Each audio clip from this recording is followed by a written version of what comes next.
¿Empezamos? Sí. ¿Estamos ya? Sí, sí, estamos. Bueno, Listo. Dale.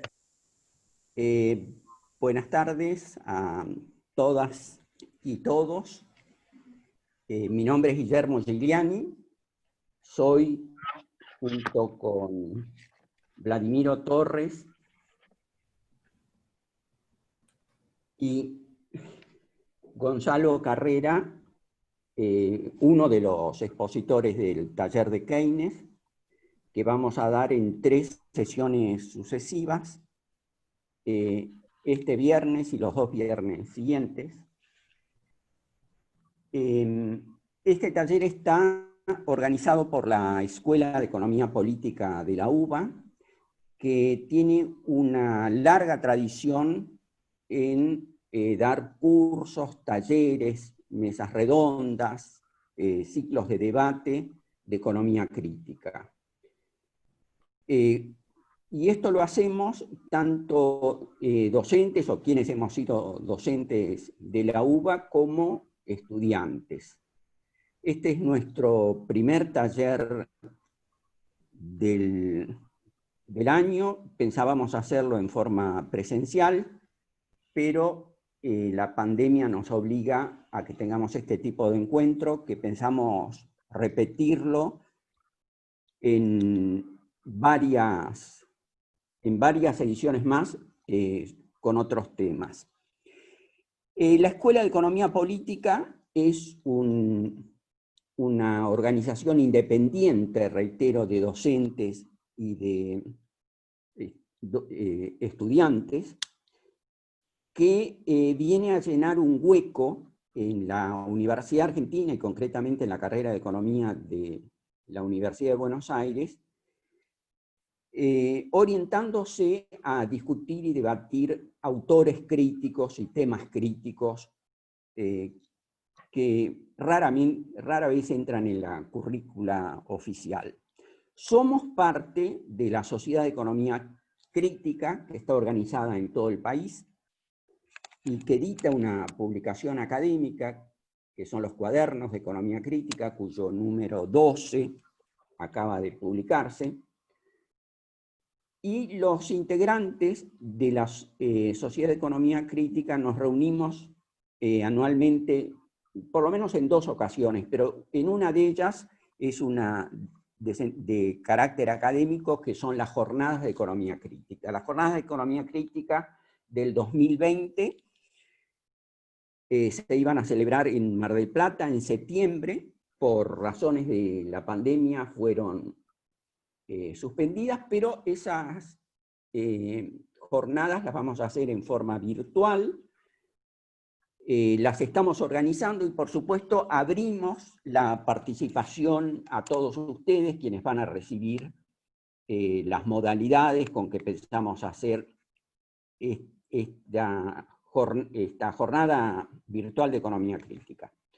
Bueno, si yo tuviera que decir lo más importante de la Escuela de Economía Política, por la cual han pasado centenares y centenares de estudiantes en las últimas décadas, es que se trata de un espacio de participación democrático, plural, espontáneo, descentralizado, donde se da cabida a todas las inquietudes, donde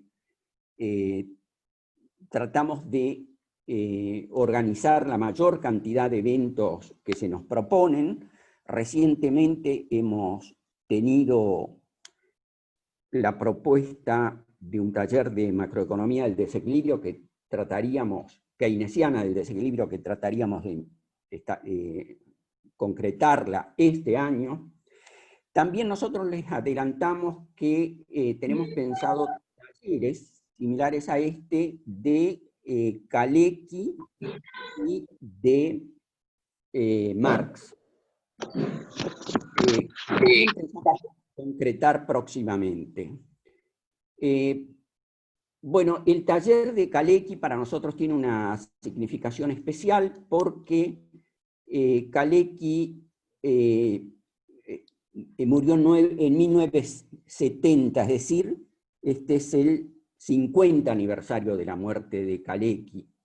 un gran economista crítico, y pensamos que, bueno, por lo menos en la Argentina, la Escuela de Economía Política de la UBA va a ser ese merecido homenaje a un economista de tanto fuste en el siglo XX.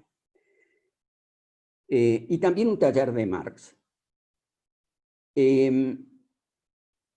Bueno, bienvenidas y bienvenidos. Sabemos que hay compañeras y compañeros de países hermanos, de Paraguay, de Uruguay, y también muchas compañeras y compañeros que integran la Sociedad de Economía Crítica de todo el país, que están sumándose a esta reunión. Es una reunión, bueno, que Vladimiro o Gonzalo van a decir precisamente cuántos compañeros hay presentes. Hay muchos compañeros que participan. Nuestra modalidad va a ser exponer los capítulos de Keynes que les hemos presentado. Yo le voy a dar la palabra a Federico Walber, que es docente de la UBA y que es integrante del gremio docente, porque hoy los docentes de la UBA, los docentes del gremio de la UBA, que ha sido mi gremio cuando yo fui hasta hace poco docente de la UBA, hacemos un paro junto con docentes de otras universidades del país en defensa de nuestros derechos, de nuestras reivindicaciones. Entonces, hoy yo no voy a tener una participación, yo voy a participar en los dos próximos viernes. Va a abrir Gonzalo con los capítulos introductorios, y posteriormente va a hablar también Vladimiro. Bueno, gracias a todas, gracias a todos, y reitero que el mensaje que nosotros queremos llegar es que queremos tener una escuela de economía llena de disenso, llena de discusión, llena de aportes. Seguro que nos va a visitar gente de diversas universidades. Nosotros lo hemos recibido a Yaí, lo hemos recibido a Dumení, lo hemos recibido a Lance Taylor, hemos recibido a La Pavitzas, hemos llevado a la UBA a una gran cantidad de economistas críticos de todo el mundo y especialmente de América Latina. Entonces, gracias, y le doy la palabra al compañero Federico Walberg. Bueno, gracias Guillermo. Comentarles que estoy acá no por ser de la AGD, de la Asociación Gremial Docente de Económica, sino por ser parte de la SEC. De hecho, la Escuela de Economía Política la hemos relanzado con Guillermo y mucha gente más allá por el 2004. Y bueno, en lo que toca al paro, al apagón, en realidad virtual del día de hoy, brevemente comentarles que bueno, tiene que ver con la situación de la pandemia, de COVID, el aislamiento social y la modalidad virtual, ¿sí? Que bueno, la verdad que a los docentes y a los estudiantes también, ¿no? Ha traído bastantes problemas porque no han habido aportes en términos de capacitación o campos adecuados. Bueno, en muchos casos falta de computadoras para poder llevar adelante estas actividades. Bueno, docentes que están al cuidado de hijos, y eso se suma también a los problemas en términos salariales, ¿sí? Porque bueno, fuimos excluidos del bono que se dio a distintos sectores. Bueno, no hay reapertura de paritarias, el medio aguinaldo con pago fraccionado, también situación que afecta a los becarios UASIT, que no se le prorrogan las becas. Y tampoco se ha invitado a un comité de crisis. La UBA no ha convocado a estudiantes y docentes a un comité de crisis para discutir todas estas cuestiones. Y bueno, han hecho desprolijidades innumerables acá en la facultad, las habrán visto, con la particularidad a nivel estudiantil, digamos, Nuevo Espacio, que forma parte de la gestión de la facultad, con un comportamiento bastante cuestionable.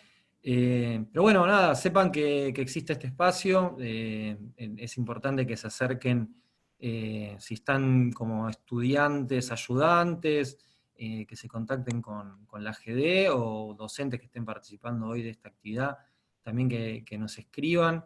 Hay muchas particularidades económicas, la precarización es muy grande, los ad honorem, los sin nombramiento, muchas cosas que venimos trabajando desde la gremial, y bueno, para fortalecerla es importante estar en contacto con ustedes. Así que bueno, no les robo más tiempo, vamos a estar ahí con José también dando una mano con el tema de la coordinación y ver que ande todo bien. Así que, bueno, éxitos con la jornada de hoy. Buenas, ¿qué tal a todos y a todas? Hablo un minuto y ya empieza el compañero Gonza. Bueno, nada, espero que me escuchen bien ahí. Lo primero que quería decir es agradecerles por participar, por estar. También a todas las personas que forman parte de la organización de este taller, que son muchas, tanto quienes ahora se están ocupando de la seguridad, como Laura, que nos ayudó un montón con los temas de los emails, y bueno, Guillermo y Gonzalo. En fin, lo que me gustaría decir antes de que empiece Gonzalo con el taller es que me gustaría como llamar a la reflexión de parte del estudiantado, digamos, y pensar cuál es también mi rol de estudiante en la facultad y ver que a lo largo de la carrera, la cual casi la estoy terminando, digamos, encontré muy pocos espacios críticos. Y son más, creo, los espacios críticos que formamos que los que realmente existen en la carrera. Entonces me parece que, bueno, esta idea de traer distintos tipos de capacitaciones, distintos tipos de discusiones, distintos tipos de espacios para el debate, me parece muy importante y me parece fundamental para que, digamos, nos formemos como profesionales y como pensadores de la realidad que vivimos y bueno, también para tratar de cambiarla, digamos. Así que bueno, eso, más que agradecer y deseo la palabra a Gonzalo. Bueno, ¿cómo andan? ¿Se me escucha bien ahí? Bien, excelente. Sí. Bueno, paso a compartir pantalla rápido.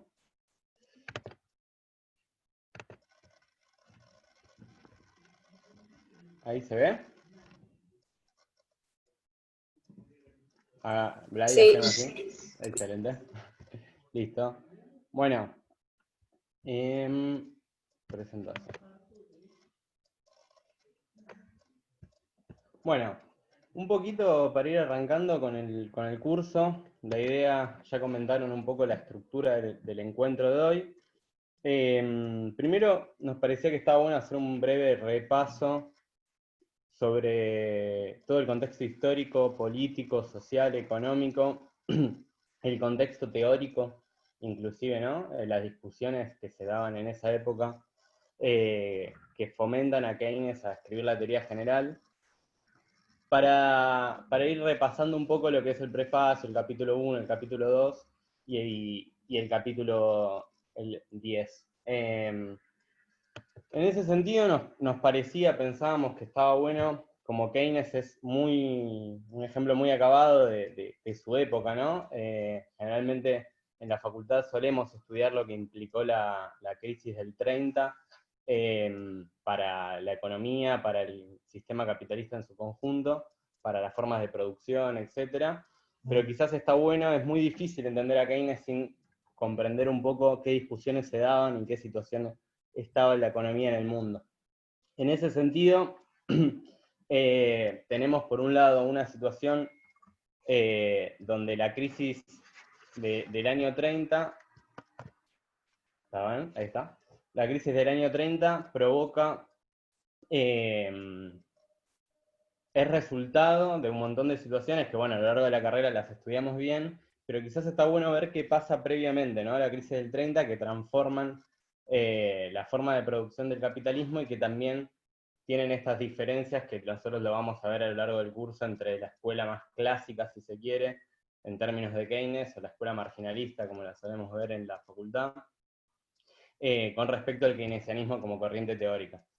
Primero, previo a la crisis del 30, sabemos que tenemos la Primera Guerra Mundial, pero previamente tenemos un proceso más o menos desde el año 1885 hasta 1914 de crecimiento muy acelerado de la economía mundial, de grandes transformaciones, lo que se suele llamar la Segunda Revolución Industrial, que provoca 3 grandes transformaciones en el aparato productivo en su conjunto y en la forma de acumulación que tiene el sistema capitalista.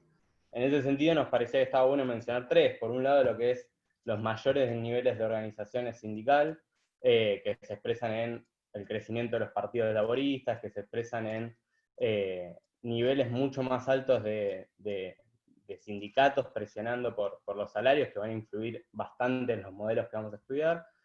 Por otro lado, un cambio en la fisonomía de la clase empresaria también, una separación mayor de lo que es la dirección y la gestión, mejor dicho, de la gestión y de la propiedad de los medios de producción, que es algo que nos va a servir para entender bien lo que es el fenómeno de la especulación, ¿no? Que es algo que Keynes habla bastante. Y después la caída del patrón oro por la Primera Guerra Mundial. Entonces, todas estas situaciones ya empiezan a transformar el sistema capitalista, y sobre todo en la crisis del 30 se da como el fuerte cambio de tendencia. Para tirar algunos datos y dimensionar los nuevos fenómenos que ocurrían en la crisis del 30, por un lado, el Producto Bruto Nacional de Estados Unidos de 1929 a 1933 cayó aproximadamente un 33% acumulado, mientras que el desempleo se mantuvo en un promedio de 28% entre el año 30 y el 38, ¿no? Como situaciones bastante particulares, sumados también del 29 al 33, de 1929 a 1933, hubo deflación en Estados Unidos, también un fenómeno interesante a la hora de estudiar, de más o menos un 8% anual. Entonces, estas 3 grandes situaciones, desde la perspectiva hegemónica de ese momento, de la teoría económica dominante de ese contexto, eran muy difíciles de explicar.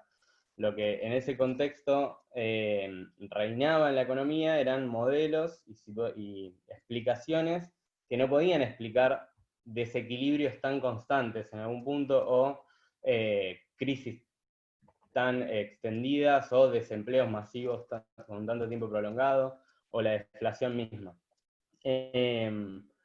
Entonces, en ese sentido, pasando un poco más al contexto teórico, que nos va a servir para entender bien lo de Keynes, hay varias cosas a mencionar.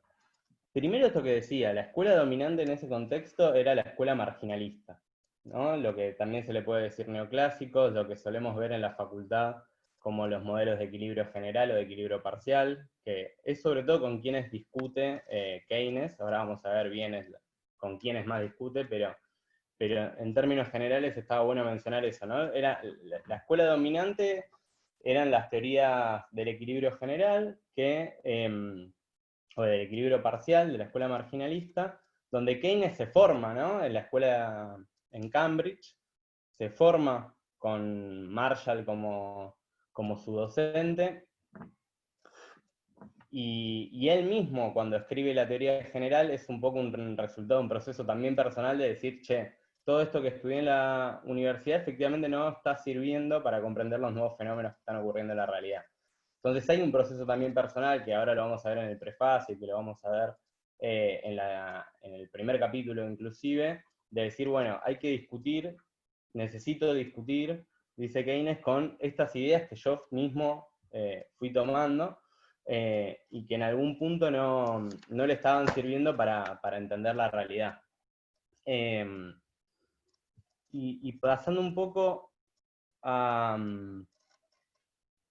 con quién discute más en fino, Keynes utiliza varios conceptos que quizás nos pasó leyendo, si alguno ya leyó los capítulos que mandamos.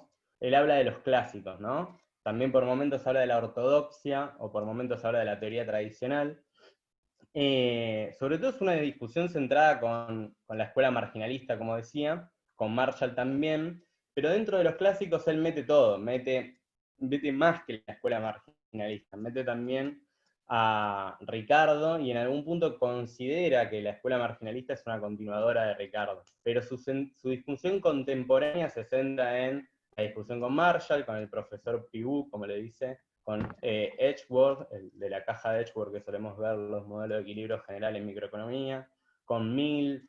Bueno, ese tipo de personas son los exponentes principales de la escuela marginalista en ese contexto, y Keynes los une a todos como la teoría clásica, ¿no? Cuando habla de los clásicos. La realidad es que no es como lo solemos ver nosotros en la facultad, digo, en cualquier curso de historia del pensamiento económico se suele dividir a la escuela marginalista por un lado, y a David y Ricardo como uno de los exponentes de la escuela clásica, porque si bien tienen similitudes, la realidad es que hay bastantes diferencias en términos de la explicación de qué es lo que determina el precio, qué es lo que determina el salario, qué es lo que determina la ganancia. Pero bueno, para el curso este en particular, vamos a intentar referirnos a los términos en los que escribe Keynes, y cuando hablemos de los clásicos nos referimos un poco a la crítica que le hace Keynes a todas estas escuelas. Eso por un lado. Entonces, en términos generales, muchas de las discusiones las vamos a ver centradas, como decía, en lo que es la escuela marginalista, y sobre todo en esto, los modelos de equilibrio general, equilibrio parcial, lo que nosotros hoy en día vemos en la facultad constantemente, sobre todo en los cursos de microeconomía, en economía del CBC también, los modelos de oferta y demanda, etc. Y el prefacio, me parecía que estaba bueno leer solamente un detalle del prefacio. El prefacio de la teoría general, después hay prefacio a las distintas ediciones, pero el prefacio de la teoría general creo que está bastante bueno porque ya arranca diciendo: dirijo este libro especialmente a mis colegas economistas, aunque espero que sea comprensible para quienes no lo son. Ahora vamos a ver un poco mejor esto.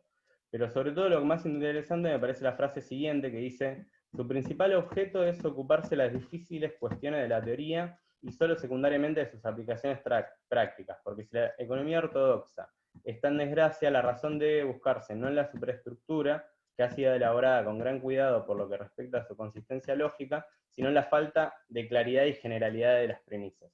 Entonces, en algún punto, a mí me parecía estar bueno leer eso porque Keynes anticipa ya desde el prefacio prácticamente un ataque muy fuerte, ¿no?, a lo que son las premisas y los supuestos que rigen para la estructura general de los modelos clásicos. Él no dice, no, acá lo que falta es que falla una curva, o que un modelo está mal explicado, o que no tiene una coherencia lógica. Lo que dice es, las premisas están fallando y no nos permiten ver que si bien el modelo puede tener una coherencia lógica, el soporte detrás de ese modelo no nos logra explicar los problemas que estamos teniendo hoy. Y los problemas que estamos teniendo hoy son los que veíamos antes, son desempleos prolongados y muy altos, deflación, caída del producto bruto bastante fuerte, etcétera, etcétera. En algún punto es como si, lo que dice, para poner un ejemplo, es como si dijéramos, bueno, este curso de la teoría general funciona bien si somos menos de 10 personas.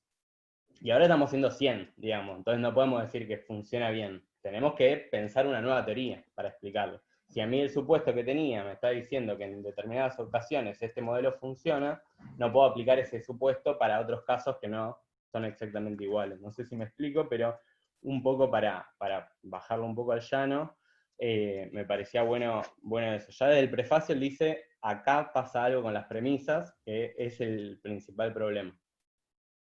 Eso por un lado. Por otro, él arranca, diciendo, dirijo este libro a economistas colegas. Dirijo este libro a economistas colegas tiene que ver también parte de este debate que se está dando en la academia inglesa, pero más allá de la inglesa, de decir, bueno, la teoría dominante nos está explicando la realidad cotidiana, no nos sirve para la aplicación práctica de estos fenómenos, entonces Keynes dice, bueno, voy a discutir, medio que solo discute contra todos, ¿no?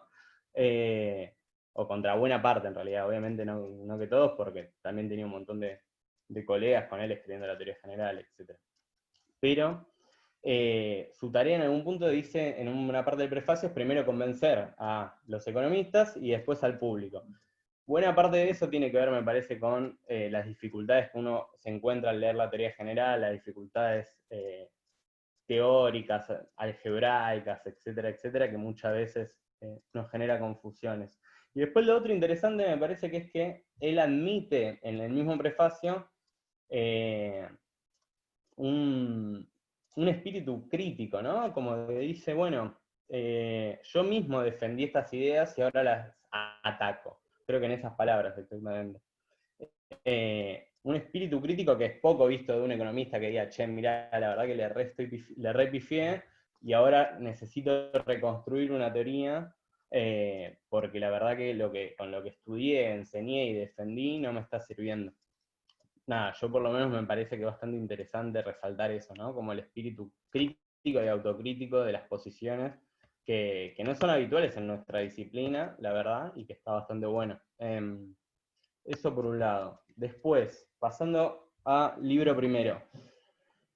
Lo del libro primero me parecía que estaba bueno por varias razones. Por un lado, porque Vladi después lo va a comentar más en fino, lo que son los distintos libros y qué refieren, pero que la teoría general está dividida en varios libros, generalmente todos tenemos un libro, pero dentro del libro lo dividen en libros que a su vez tienen distintos capítulos. En el libro primero está lo que sería la introducción, ¿no?, a la teoría general, de hecho se llama introducción, y contempla la discusión, por un lado, para qué se propone hacer la teoría general, con quiénes discute, la discusión de los postulados clásicos, y en algún punto qué elementos centrales propone a la hora de pasar el pie de página y empezar a reconstruir una teoría general. Y yendo más al capítulo 1, después de toda esta introducción, voy a tomar agua, varias cosas. Primero, que el capítulo 1 es un capítulo breve, lo habrán leído, o lo habrán visto, es un capítulo bastante breve, que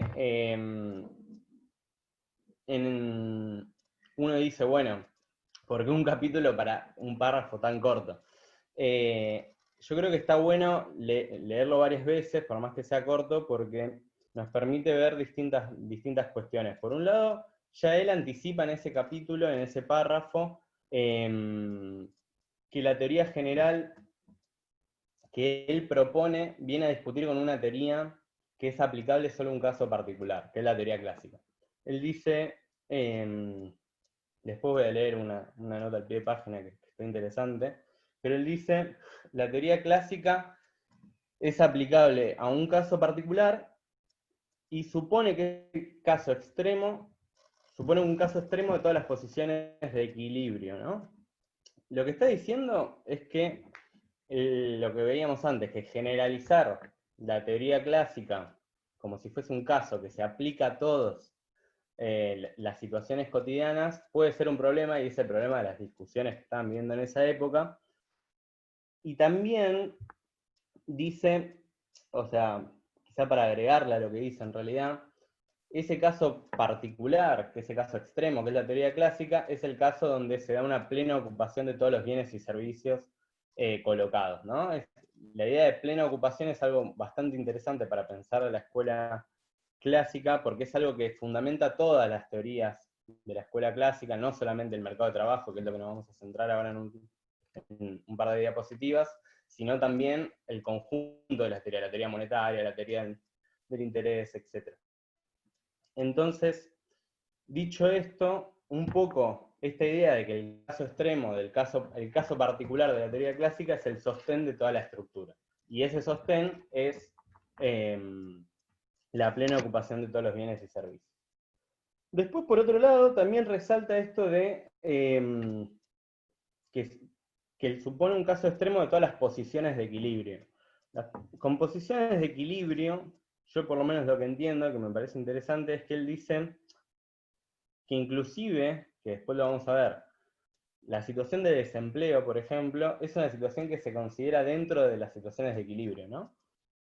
Entonces, la mayoría de los casos se puede dar una situación de desempleo. No es un caso extremo, sino más bien es la situación general. El caso extremo en todo caso es cuando hay plena ocupación de todos los factores. Y también, como último dato, en el capítulo 1, que también es breve, pero anticipa toda esta crítica a los postulados clásicos, en la nota al pie de página caracteriza un poco mejor esto que decía antes de con quiénes discute, ¿no? Él dice, los economistas clásicos fue una denominación inventada por Marx para referirse a Ricardo, James Mill y sus predecesores, es decir, para los fundadores de la teoría que culminó en Ricardo. Me he acostumbrado, quizás sometiendo un solecismo, a incluir a la escuela clásica los continuadores de Ricardo, es decir, aquellos que adoptaron y perfeccionaron la teoría económica ricardiana, incluyendo a Mill, Marshall, Edgeworth y el profesor Pugh. Nada, un poco eso, para tenerlo en cuenta, en los pies de página tira bastante dato también. Keynes, y un poco nos permite entender con quiénes discute. Bueno, estoy yendo muy rápido, voy a tomar un poco de agua.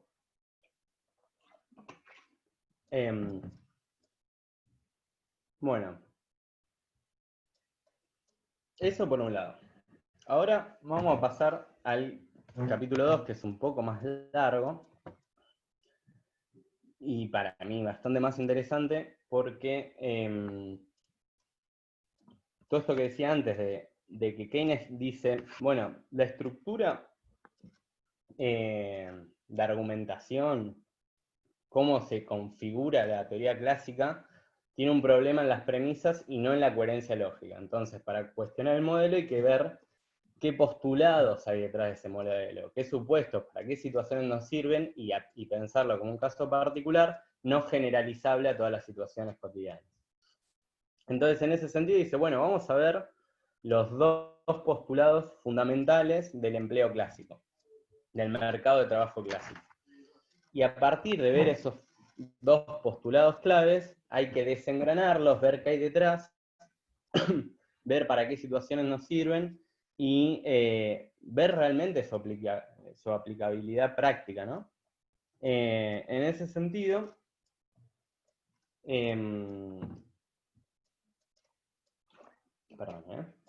Keynes arranca tirando esos dos postulados, ¿no? Que uno se los lee así medio rápido y dice, bueno, el salario es igual al producto marginal del trabajo y la utilidad del salario es igual a la desutilidad marginal del trabajo.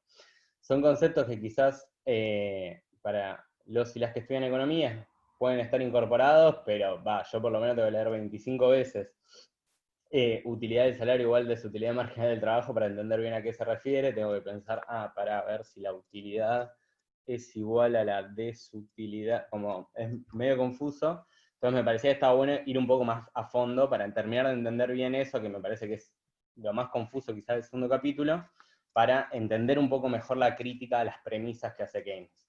Y primero dice, bueno, tenemos dos postulados, que son estos dos que ahora mencioné, que ahora los voy a mencionar más pausadamente, que son el soporte del mercado de trabajo clásico. El primero, que dice que el salario es igual al producto marginal del trabajo, nos determina la demanda de trabajo clásica. Y el segundo, que nos dice que la utilidad del salario es igual a la desutilidad marginal del trabajo, nos determina la oferta clásica, la oferta de trabajo clásica.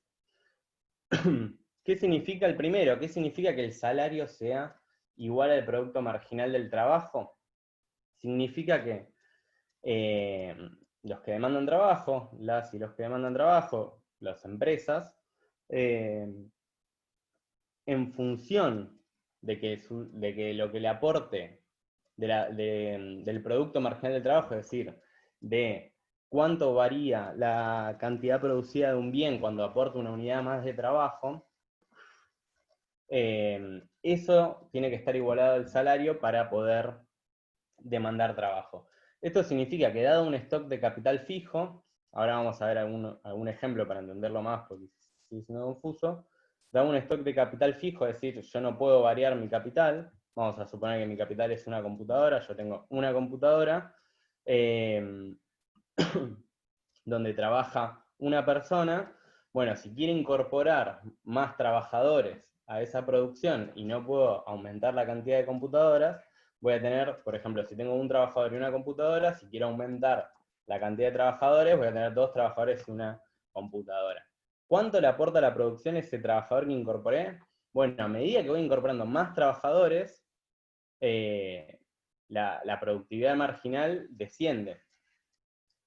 Entonces, a medida que yo incorporo más trabajadores en este caso, la computadora, es el típico ejemplo que nos ponen en economía del CBC, o en microeconomía, lo que le aporta ese trabajador a la producción va a ser menor, porque al principio van a poder, quizás entre 12, uno les lleva mate, no sé, son más eficientes de alguna forma, pero ya 3, 4, 5 van a poder producir bastante menos.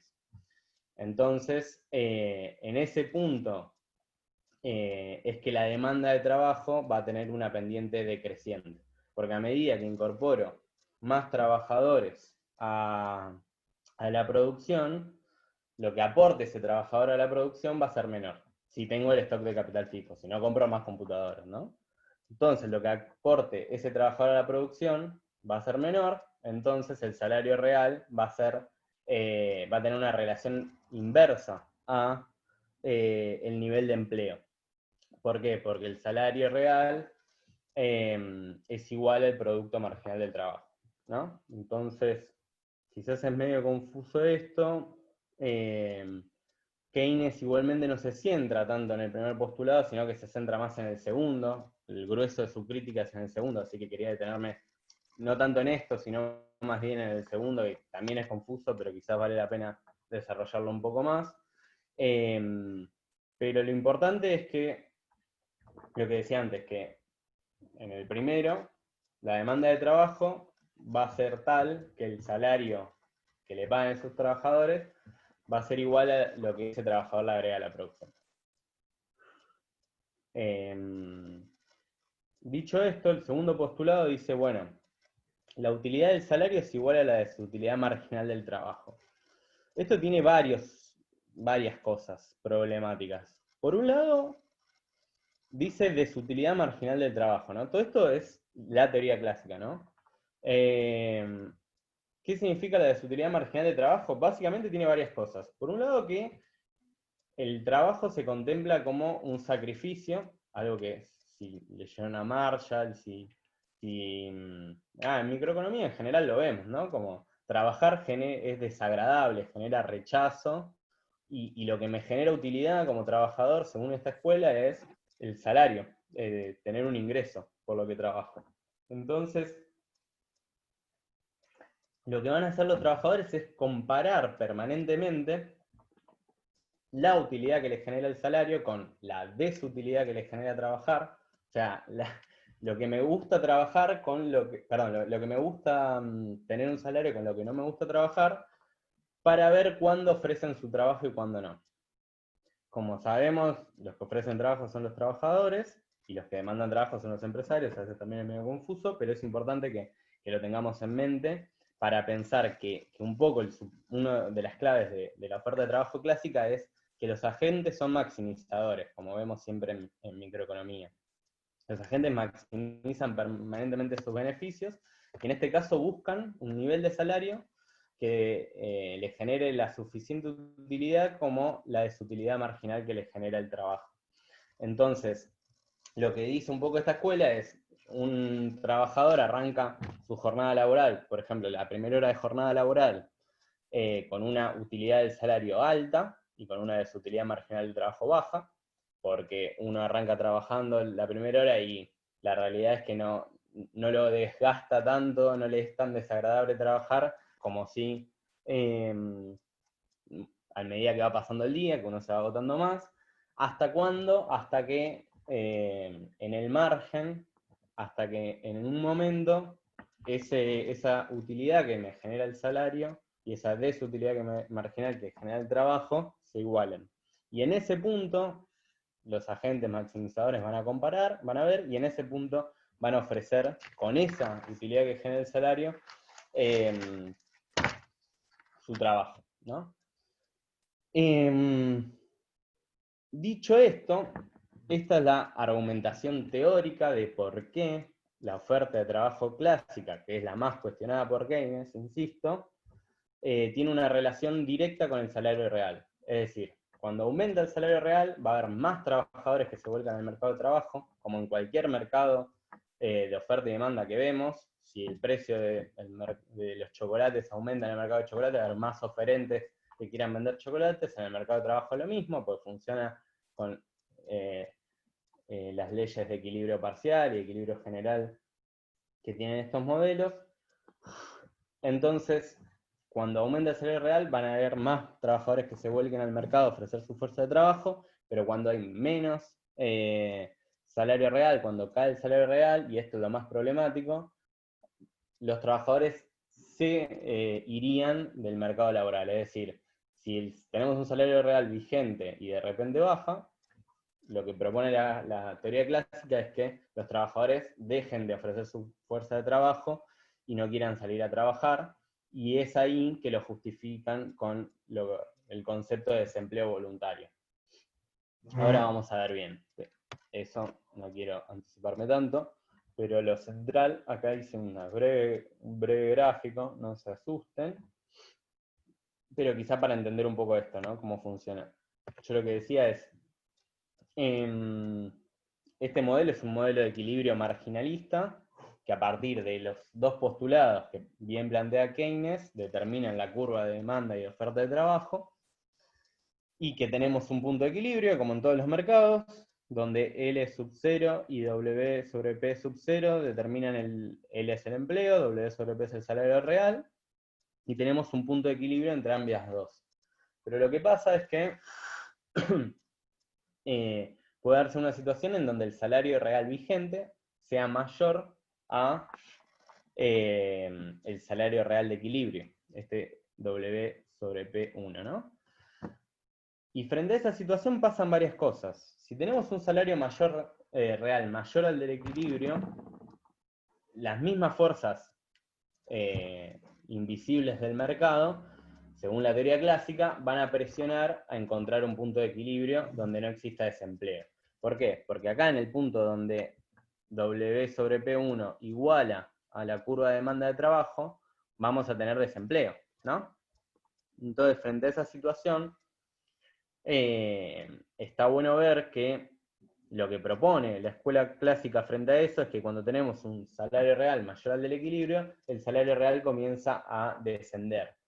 Y frente a ese descenso del salario real, por lo mismo que decíamos antes, va a disminuir la oferta, se ofrece menos trabajo, los trabajadores dicen, con el salario real vigente la verdad que prefiero no trabajar, y frente a eso la demanda también va a aumentar, ¿no? Este es el argumento central por el cual la teoría clásica explica el desempleo voluntario y el desempleo en general. Después hay otro caso que ahora lo vamos a ver, pero esto es la explicación del desempleo. Dicen, igual ahora lo voy a profundizar un poco más, pero si la gente no quiere trabajar, si la gente no tiene trabajo es porque no quiere trabajar el salario real vigente. Entonces, se corrige tan fácil como bajando el salario real y corrigiendo el desequilibrio. Si baja el salario real, más trabajadores se van a incorporar, el salario real anterior no incorporaba un montón de trabajadores, entonces con el nuevo salario real vamos a encontrar un equilibrio nuevamente. Esta explicación es la que discute un poco Keynes, y esta explicación es compatible con lo que decía, desempleo voluntario y desempleo friccional, que Keynes lo explica brevemente en la teoría general y dice, bueno, existen tres tipos de desempleo, friccional, voluntario e involuntario. Friccional y voluntario se pueden explicar con la teoría clásica. El friccional es cuando, por determinados desajustes momentáneos de recursos, por intermitencia entre la respuesta de la demanda y la oferta, porque un trabajador se cambia de trabajo en el medio, por determinadas situaciones vas a tener un nivel de empleo friccional que Keynes igualmente lo incorpora dentro de pleno empleo, ¿no? Cuando no es algo muy importante, pero sí el desempleo voluntario es lo central, y es un poco esta frase que todos tenemos en el sentido más común, en general, que la hemos escuchado muchas veces, de decir, bueno, laburo hay, no labura el que no quiere, ¿no? Como un poco esa idea. Y parte de esta concepción, que Keynes explica muy bien, de decir, bueno, si hay desempleo voluntario para la teoría clásica, es por la negativa del trabajador a aceptar un salario real que represente su productividad marginal. Y si no lo quieren aceptar, o dice, hay tres explicaciones por lo que se explica el desempleo voluntario. O por que el trabajador es un obstinado que no quiere aceptarlo, dice obstinación humana, si no me equivoco, o por presión de los sindicatos, por ejemplo, que los sindicatos digan, no, el salario mínimo tiene que ser tanto, entonces si el salario mínimo tiene que ser tanto, van a quedarse trabajadores afuera con ese nivel de salario. Perdón, el salario mínimo va más aplicado en realidad a una intervención del Estado. Pero también, imaginémonos en una negociación salarial que se logra un aumento de las paritarias, bueno, si hay trabajadores que se quedan afuera en ese aumento de las paritarias es por culpa de los sindicatos que presionaron y que no quisieron bajar su salario real para incorporar al resto de los trabajadores. Entonces, cualquier explicación del desempleo tiene como culpa esto, ¿no? Los trabajadores no quieren bajar su salario real para incorporar más empleados. Entonces Keynes hace dos tipos de críticas, y esto es lo central, fulminantes, creo yo, a la teoría clásica del mercado de trabajo. Una crítica que es más empírica, es decir, que no se ve en la práctica que suceda, y una crítica más teórica. La empírica, básicamente lo que nos dice es que en una situación de suba de precios generalizada, como vimos antes, el salario real es W sobre P, como todas las variables reales son divididas por los precios, y si suben los precios, como es W sobre P, cae el salario real.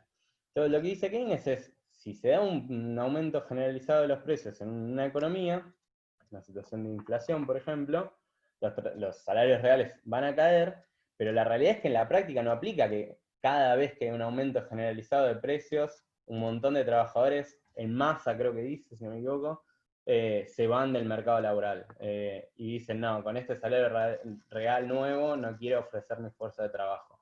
Eso en la práctica no ocurre. No ocurre que cada vez que suban los precios y los salarios reales caigan, los trabajadores dejan de ofrecer su fuerza de trabajo. Entonces no nos sirve para explicar un montón de situaciones esto. Hay algo mal en lo empírico que no nos sirve. Y después en lo teórico, que para mí quizás es lo más... perdón, y una cosa más agrega, que no quería olvidarme, que me parece interesante, que es que además de no abandonar en masa a los trabajadores su empleo cuando baja el salario real por algún aumento de precios generalizado, también lo que pasa es que no necesariamente varían en el mismo sentido los salarios nominales con los salarios reales. Esto en Argentina lo vemos todo el tiempo. Cuando hay una negociación salarial, generalmente en Argentina, que tenés niveles de inflación alta, vos tenés un aumento de los salarios nominales, pero muchas veces tenés que los salarios reales caigan, ¿no? Entonces, ahora vamos a ver mejor eso, pero sí está bueno ver que no varían siempre en el mismo sentido, que es un poco lo que plantea la escuela clásica, que es cuando suben los salarios nominales, suben los salarios reales también. Y después la crítica más teórica, para mí es bastante interesante, porque Keynes ahí se mete en la cabeza clásica y dice, bueno, está bien, si para ustedes estos son los postulados, este es el mercado de trabajo y todo, voy a llevar a fondo esa teoría, voy a pensar como un clásico. Entonces si voy a pensar como un clásico, voy a decir, bueno, vos decís que vos decís que los trabajadores no consiguen empleo porque no quieren, porque no aceptan el salario real más bajo para incorporar más trabajadores. Perdón. Entonces, si no aceptan el salario real vigente, vamos a hacer una cosa, dice, bueno, vamos a organizarnos como trabajadores y intentemos, por ejemplo, supongamos que los trabajadores se organizan y dicen, bueno, ¿saben qué? Queremos aumentar el nivel de empleo. Vamos a bajar nuestros salarios reales. Entonces lo que vamos a hacer es, en la próxima negociación paritaria, vamos a decir, bueno, queremos 10% menos de salario. Eso debería hacer bajar el salario real, ¿no?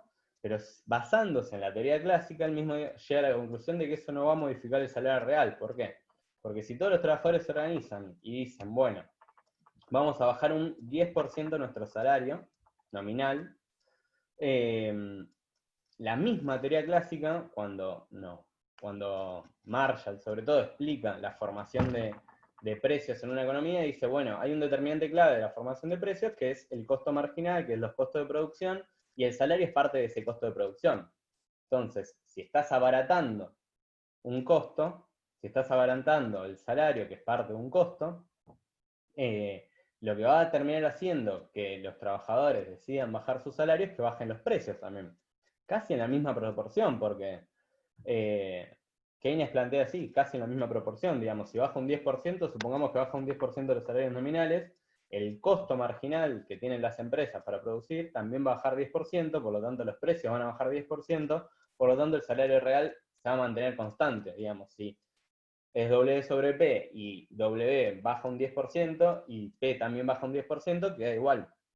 Entonces, esto es una crítica teórica central que hace Keynes, que arriba a la conclusión de decir, bueno, efectivamente, por más que quieran los trabajadores y se organicen para decir, está bien, subamos el nivel de empleo, bajemos el salario real, nosotros hacemos el esfuerzo, no van a poder, porque los trabajadores, según Keynes, no determinan el salario real, y la curva de oferta de trabajo clásica no nos sirve para explicar el salario real.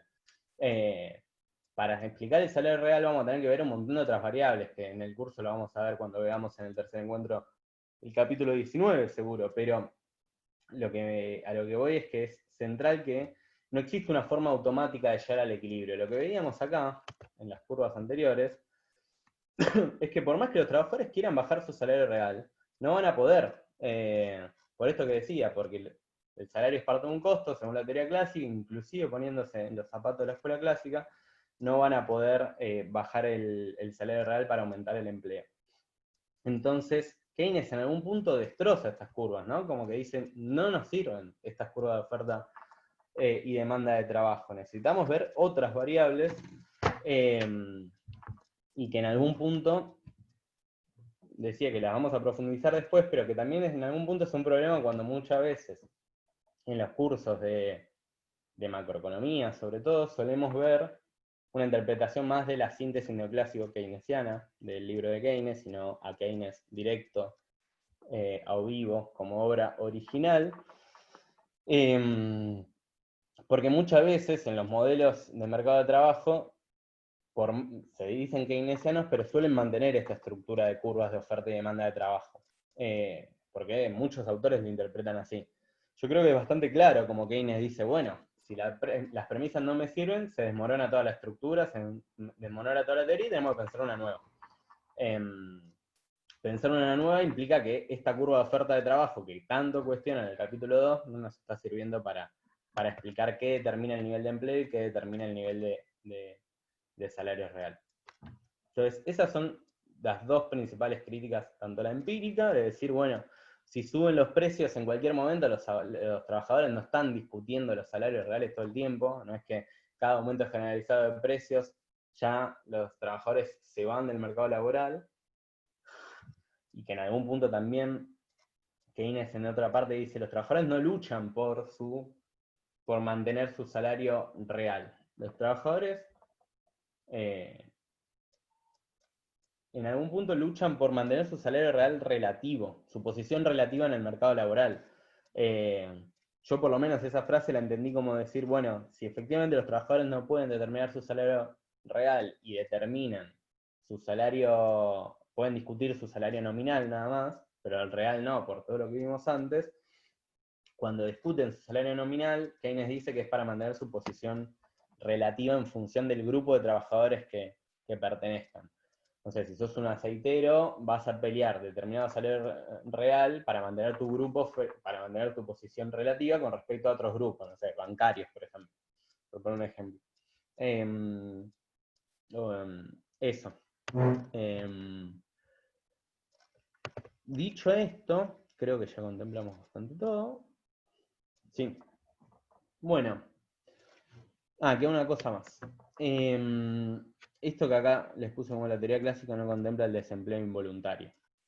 Keynes a todas estas situaciones que explicamos recién, donde los trabajadores no consiguen trabajar, ni por fricciones, ni porque se niegan a aceptar un salario real vigente más bajo, lo que él ve en la realidad, lo que él ve con un desempleo continuo tan grande como el que veíamos hace un rato, en Estados Unidos, en muchos países centrales, la población no es que no quiere trabajar porque no puede, sino porque no pueden los trabajadores determinar el salario real, por lo tanto, no tiene que ver con que el salario real tenga que bajar. Muchas veces la oferta de trabajo puede crecer, inclusive, con el salario vigente, digamos. Y quieren trabajar con el salario vigente. El problema, entonces, está en otro lado. Estas situaciones son de desempleo involuntario y tenemos que ver bien, y por eso se propone en su libro hacer una teoría general de la ocupación, entre otras cosas, para explicar bien qué es lo que determina el nivel de empleo y el salario. Entonces, pasando esto, al final del capítulo 2, no es algo que vaya a profundizar mucho ahora, quizás se profundice en los próximos encuentros, pero al final del capítulo 2 también centra su crítica a lo que es la ley de Say. Es decir, ya vimos 2 críticas, esta sería la tercera, que tiene a los postulados clásicos, y él dice, bueno, la ley de Say es un postulado que no es que los clásicos se la pasaban diciendo, la ley de Say esto, la ley de Say otro, aguante la ley de Say, sino más bien que estaba subyacente en la teoría clásica, que los desarrollos no es que eran constantes, sobre todo en los años de Keynes, pero que es un postulado que permite sostener también toda la estructura clásica, que es esta idea de que la oferta crea su propia demanda. Eso lo vemos bastante así en la facultad, cuando escuchamos hablar de la ley de Say, se escucharon, la oferta crea su propia demanda, que básicamente es un sostén de la teoría clásica, porque los argumentos que muestra Keynes en el libro, que si mal no me acuerdo son de Mill, de Marshall, un Marshall más viejo, en el momento en el que está escribiendo Keynes, lo que explican un poco es que el total de los costos de producción, el total de lo que cuesta producir algo, que determina la curva de oferta, generalmente, deben gastarse por completo. Se entiende a la economía como una economía de trueque, no como una economía monetaria, donde puede haber niveles distintos entre lo que se ofrece y lo que se demanda, donde no todo lo que se gasta, en un momento creo que dice, Mill, si no me equivoco, todos los compradores son vendedores. Como si todo lo que vos vendés, vas a tener a alguien que lo compre, entonces siempre se va a gastar todo el ingreso general. Entonces ahí Keynes dice, bueno, esto en realidad en la práctica no ocurre, que el precio de la demanda total de bienes y servicios y la oferta total de bienes y servicios sea igual entre la oferta y la demanda. Después lo vamos a profundizar bien, pero hay mucho que ver con esto, con decir, bueno, de un ingreso que tiene una población, no todo lo que tiene lo va a consumir, digamos. Y tampoco es que va a posponer ese consumo. Bueno, después no me voy a meter tanto en esto, pero después lo vamos a ver mejor.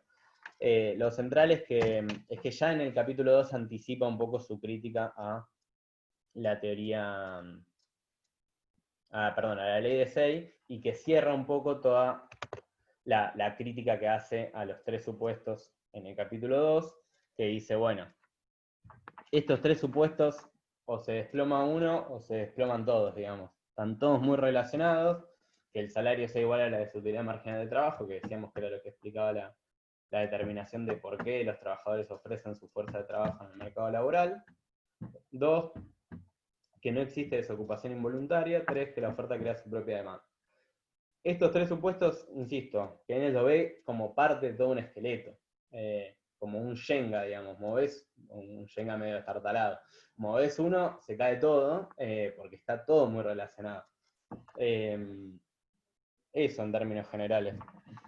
Creo que estaba bueno hacer un repaso de esto último para entender que Keynes termina haciendo una crítica muy profunda, ¿no? a la escuela y a la teoría clásica a partir de cuestionar sus premisas y no su coherencia lógica. No sé, Vladi, si quieres seguir. Buenas, ¿qué tal? Bueno, muy bueno, Gonza.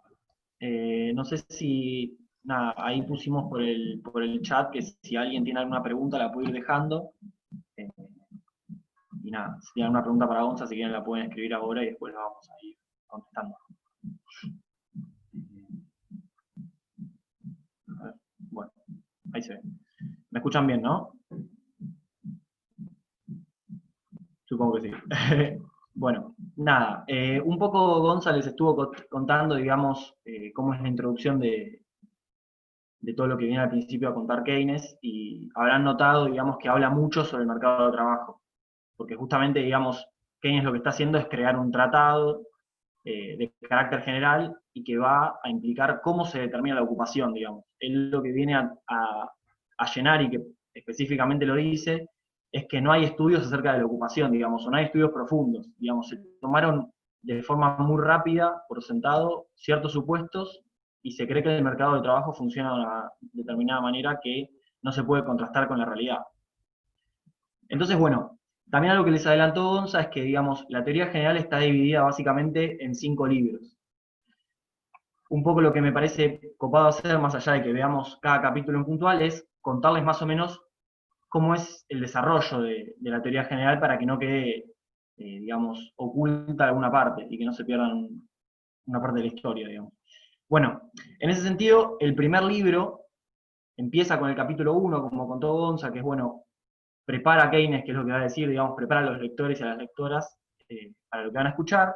El capítulo 2 hace críticas muy fuertes, y el capítulo 3, que es el último capítulo de ese libro, lo que plantea es los postulados de la demanda efectiva. Y básicamente es lo que dijo Gonza, y es que la demanda efectiva es que el volumen de ocupación no está determinado por la desutilidad marginal del trabajo. O sea, eso es lo esencial, lo que tiene que quedar más que claro, digamos, después de leer el primer libro. Esa no es la forma en la que se puede explicar la dinámica del mercado de trabajo.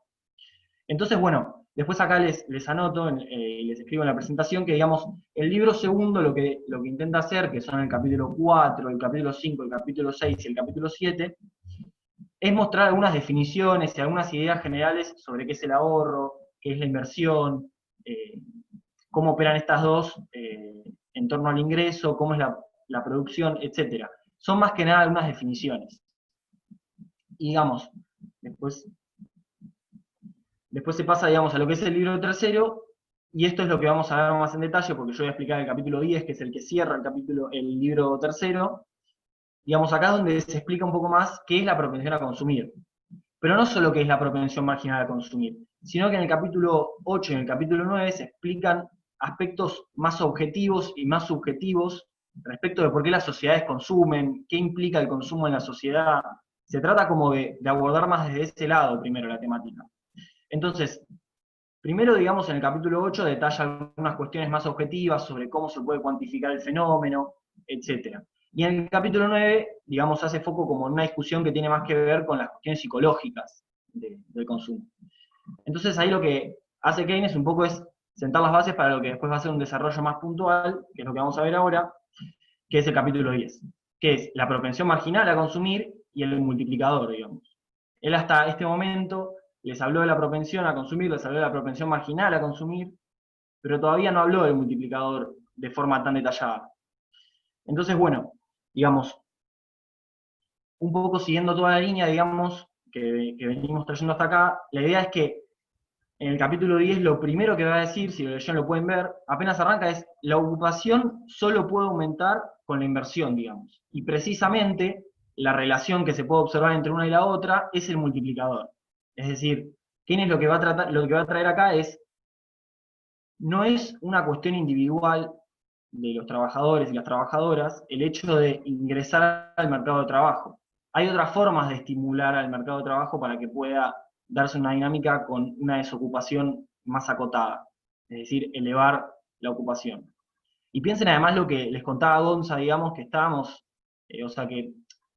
no, que Keynes estaba en unos años en los cuales había una desocupación bastante grande y constante, durante casi una década. Entonces, bueno, digamos, lo que viene a hacer un poco esto es asignar ese bache teórico. Entonces, bueno, primero nada, les quería, si bien no me quiero adentrar mucho en cuestiones algebraicas, lo primero así que les quiero mostrar es para que ustedes tengan gráficamente, y sobre todo por si hay gente que no estudió economía y está acá presente, o es estudiante de otras carreras, nada, les quiero mostrar qué es lo que pone gráficamente Keynes en la obra. Digamos, primero hay una cuestión de que la propensión marginal a consumir, es decir, la cantidad que nosotros consumimos de nuestros salarios, tiene que ser necesariamente menor al salario nuestro, digamos, a menos que nos endeudemos. Pero digamos, en términos agregados, Keynes lo que plantea es que esta propensión marginal a consumir es menor a la unidad, porque bueno, básicamente es un coeficiente que acompaña a nuestro ingreso, digamos, una porción determinada de nuestro ingreso es lo que vamos a consumir. Digamos, después vamos a ver más adelante que Keynes, contrariamente a como se ven en muchos lugares y cuando escuchamos constantemente que lo critican a Keynes no dice tan específicamente que la propensión marginal a consumir está totalmente dada.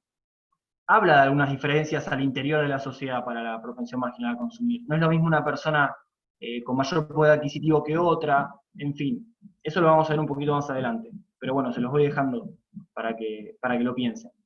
Digamos, si ustedes ven acá la primera ecuación que les aparece, I representa el ingreso, C representa el consumo, y la otra I, digamos la I latina, representa la inversión. Básicamente lo que hace es además medir a todas como unidades del salario. Es decir, el consumo, por ejemplo, está medido en unidades del salario, por eso es esa S que está ahí abajo. También puede ver si leyeron la versión en inglés, dice W de wage, que es salario.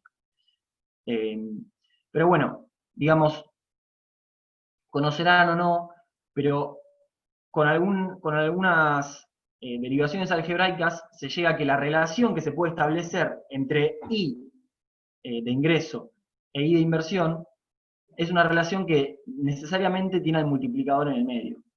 Y el multiplicador, digamos, es como algo que va a propulsar todo lo que se puede hacer con la inversión. Y digamos, recuerden que primero Keynes lo que hace es discutir mucho cuáles son los postulados de la teoría clásica. Y que la teoría clásica te está hablando como más de una cuestión desde el lado de la oferta, digamos, desde cómo se construye el mercado de trabajo, cómo están los factores de la producción, y que eso en todo caso determina el nivel de ocupación.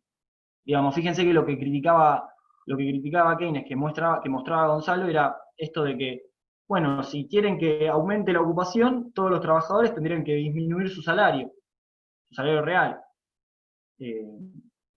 Y esto automáticamente generaría que ingresen más trabajadores y trabajadoras a la producción. Bueno, eso se cae, digamos, por la misma lógica interna que tienen los modelos neoclásicos, se caen. Entonces, bueno, sostengo, y quizás soy un poco reiterativo, pero digamos, lo que viene acá a decir Keynes es que la ocupación solo puede aumentar con la inversión, y que precisamente la relación que está en el medio es el multiplicador. Entonces, bueno, con lo que vimos anteriormente, y como dijimos que la propensión marginal a consumir era necesariamente algo menor a 1, nuestro parámetro K, que va a ser el multiplicador, es algo que es necesariamente mayor a 1. Eso es por una cuestión algebraica, no me lo pongo a explicar detalladamente porque me parece que no viene al caso. Y la idea con este taller también es que entendamos las ideas que están detrás y no tanto el álgebra. Pero bueno, digamos, si tienen esa idea en la cabeza de que K es mayor a la unidad, lo que van a estar viendo es que con aumentos en la inversión, lo que se está haciendo es propulsar el ingreso real, o lo que se está haciendo es propulsar el ingreso nacional. Básicamente la idea que está detrás de esto es que si yo aumento la inversión, voy a aumentar la ocupación, y que eso va a mejorar el ingreso de las personas y por ende el consumo de las personas. ¿Sí? Y que las personas, digamos, una vez que empiecen a haber mejorado su ingreso, digamos, van a empezar a disminuir su propensión marginal a consumir. Porque piensen que una sociedad, digamos, que tiene una porción creciente de personas empleadas, va a tener una porción creciente de personas que estén mejor posicionadas socioeconómicamente. Entonces, esas personas no solo van a consumir, porque además también en la teoría neoclásica a veces se pierde que hay gente que no tiene trabajo, no puede consumir, digamos, no solo van a consumir, sino que quizás también destinan una parte menor al consumo. Porque a medida que va mejorando tu salario real, vos vas destinando una parte menor al consumo. Digamos, lo que quiero llegar con esta idea es que si yo destino una parte menor al consumo, lo que estoy haciendo es destinar una parte mayor al ahorro. Entonces, fíjense que recién el ahorro aparece al final de toda esta idea, digamos. Y esto es muy contrario a todo el bagaje, digamos, neoclásico o clásico de la economía, y sobre todo, digamos, a las personas que estudiaron o que estudian economía, si habrán visto crecimiento o habrán visto teorías que tienen que ver con eso, el ahorro siempre aparece como algo que está totalmente previo a la inversión, digamos. Las sociedades que ahorran son sociedades más ricas, porque logran invertir más. Entonces, de nuevo, se confunde esta idea, digamos, y está presente del lado de la oferta y no del lado de la demanda, digamos. No se ven cómo están las personas para ingresar al mercado de trabajo, y una vez que ingresan, cómo estimulan la demanda. Entonces, de vuelta, digamos, a mí lo fundamental que me parece marcar de acá es que la idea del ahorro en Keynes aparece a posteriori, digamos, aparece luego de que se incentivó a la ocupación a partir de la inversión. Y que en el medio de todo eso es donde trabaja el multiplicador. Digamos, nada, esto que ya les explicaba, digamos, a medida que aumenta la ocupación, va a disminuir la propensión marginal a consumir, bla. Digamos, después de eso, nada, yo cito acá algunas cosas de Keynes, porque a mí lo que me gusta hacer, es una lástima que no estemos presencial, en general me gusta, como hizo Gonza, igual que me gustó mucho, agarrar el libro y leer algunas cosas, porque me parece fundamental. Digamos, yo de hecho el primer taller que hice con Keynes, de Keynes, fue leyendo el libro. Y eso, bueno, me encantaría que cuando termine la pandemia se pueda hacer. Entonces, bueno, la primera de los extractos que pongo es este, que es una tendencia a disminuir a medida que la ocupación crece. Es decir, que cuando el ingreso real sube, la sociedad deseará consumir una porción gradualmente descendente. También lo cito, digamos, porque a veces es difícil leer la teoría general, y me parece importante que haya algunos de estos vocabularios que cuestan a veces entender y que están buenos que los reveamos. Digamos, acá Keynes precisamente está mostrando esto que yo les digo, que la propensión marginal a consumir cae y que por lo tanto el ahorro crece una vez que ya se incentivó la inversión, una vez que ya está dada la ocupación creciente en la sociedad. Entonces, nada, en ese sentido es que Keynes va a decir que se puede categorizar al multiplicador, y acá lo cito, como un indicador del beneficio total que se prevé para la ocupación a consecuencia de una expansión. Y ahí me parece que dicen la inversión, o quizás usar unas palabras más enredadas, y por eso terminé ahí la cita. Pero esta es la idea central que está ahí. Toma agua porque se me está secando la garganta. Y que, digamos, va a estar presente a lo largo no solo de todo el capítulo, sino que va a ser lo que después vamos a ver de aquí en adelante, digamos. Si bien las discusiones que vienen después tienen que ver con otros aspectos de la inversión, con la tasa de interés, con la eficiencia marginal del capital y con otras cuestiones, esto va a estar muy presente. Porque fíjense que lo que hizo Keynes hasta ahora fue destruir en algún punto el mercado de trabajo clásico y pasar a brindar unas ideas propias, digamos, acerca de cómo funciona la inversión y cómo opera el ahorro en las sociedades. Bueno, bien. Entonces, digamos, también en medio de la explicación que hace una salvedad que a mí me parece interesante ver, porque muchas veces se ve en los cursos de Macro 1, y que es esto que conocemos como crowding out, y que tiene que ver, digamos, con que ante políticas expansivas, que quieren decir justamente incentivar la inversión, esto puede generar, digamos, también subidas en la tasa de interés, lo cual puede retraer la inversión. Porque Keynes en un momento lo que agarra y muestra son cuestiones que pueden dificultar esta operatoria y esta dinámica que él muestra. Por lo tanto, las trae a colación, las coloca, las explica, y lo que dice es esto: bueno, no es todo tan mecánico, sino que hay que tener cuidado con varias cosas. Piensen que también, digamos, este autor es como que está sentando muchas bases para el análisis macroeconómico. Entonces, él no es que dice, bueno, pasa esto, se resuelve así el problema y chao, sino que, bueno, hace algunas salvedades, y con estas precisamente lo que dice es, ojo con la política monetaria, digamos. Tengamos cuidado de no sostener tasas de interés que sean lo suficientemente elevadas como para contrarrestar lo que estamos intentando incentivar, que es la inversión, para justamente tener una sociedad que esté crecientemente empleada, ¿sí? la idea, de nuevo, es incentivar el desempleo y es no generar políticas contradictorias. Entonces, bueno, ahí digamos esto, para no pensar tanto de una forma tan mecánica toda la idea del multiplicador y la dinámica que tiene, Keynes lo que hace es traer como un ejemplo muy extremo. Él lo pone en estas palabras, dice, voy a plantear un ejemplo muy extremo. Voy a dividir digamos, a las industrias o a la economía, y voy a pensar dos industrias. Una industria que produce bienes de capital y una industria que produce bienes de consumo. Entonces, él lo que dice es, imagínense que hay un ejemplo tan extremo que hay una inversión totalmente imprevista en los bienes de capital y no en los bienes de consumo, digamos. Bueno, en un principio esta dinámica lo que va a generar es que los bienes, que digamos la empresa que invirtió y que tiene una ocupación nueva, tenga ahora empleados que perciben un salario, por lo tanto tenga un mayor nivel de ocupación, pero que empiecen a demandar más bienes de consumo. Pero resulta tan imprevista este aumento en la inversión, que las industrias de bienes de consumo todavía no están aumentando su producción. Digamos, como lo vemos más en la facultad hoy en día, digamos, es como que no recibieron el incentivo para aumentar la producción. Eso sería como términos más clásicos.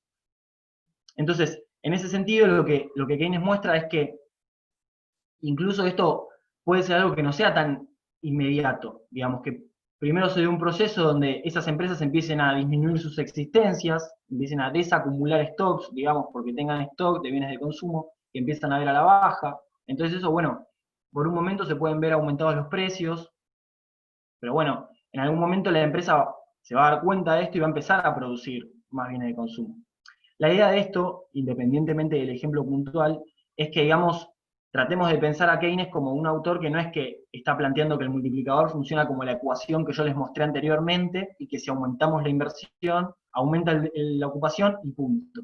Digamos, él muestra eso como una tendencia y como una dinámica puntual y que no hay que sacarle el ojo de encima y hay que tenerla en claro. Pero no nos podemos olvidar de la política monetaria, no nos podemos olvidar que hay una cierta retracción, digamos, que hay distintas industrias metidas en el medio, y que por eso lo que nos va a decir es que, por más que primero la industria de bienes de consumo no responda rápidamente a esto, eventualmente lo va a hacer, digamos, y que no hay que esperar más de un breve periodo de tiempo, dice él, para que ambas ocupaciones, o sea, las de los bienes de consumo y las de los bienes de capital, digamos, en ambas industrias, aumenten a la par.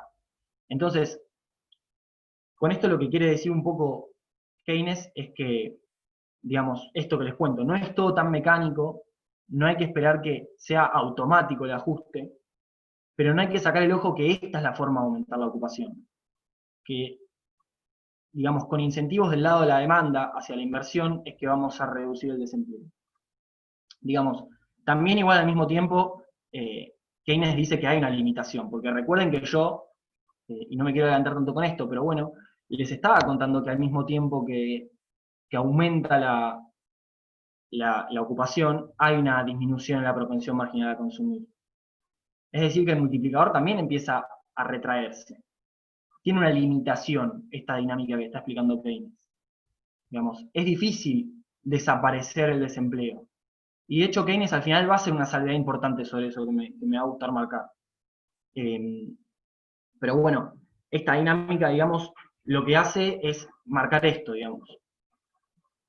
Primero, que es algo que no funciona mecánicamente, que tenemos que ver varias cuestiones en el medio, y que además, por otro lado, a medida que aumente la ocupación, el efecto va a ser cada vez menor, por esto que les digo, se mejoran los ingresos de la sociedad empieza a ahorrar más, empieza a consumir menos, los incentivos a la demanda son cada vez menores, etc. Entonces, digamos, no va a ser siempre igual el efecto y va a encontrar su limitación. Entonces, bueno, acá, digamos, hay dos cosas que me gustaría decir en particular y que tienen que ver con algo que hace más, creo, a mi rol de estudiante hoy en día en la facultad y que tiene que ver con cómo nos presentan a Keynes en la facultad. Primero, bueno, nos presentan esta idea de que pensar desde el lado de la demanda está mal, por esto que les comentaba anteriormente, las teorías de crecimiento, el ahorro, y que además nos presentan a Keynes como un autor, digamos, que que dice que la propensión marginal a consumir está dada, es única y que no existe nada más que eso. Cuando, digamos, hasta yo me sorprendí, porque estudié tantos años bajo esa lógica, digamos, y leí tanto a través de las personas que me contaban a Keynes, que yo mismo pensé que me iba a encontrar con una propensión marginal a consumir única. Y no es así, digamos. Keynes sienta bastante las bases como para pensar una curva de propensión marginal a consumir y como para pensar este modelo en términos dinámicos, digamos.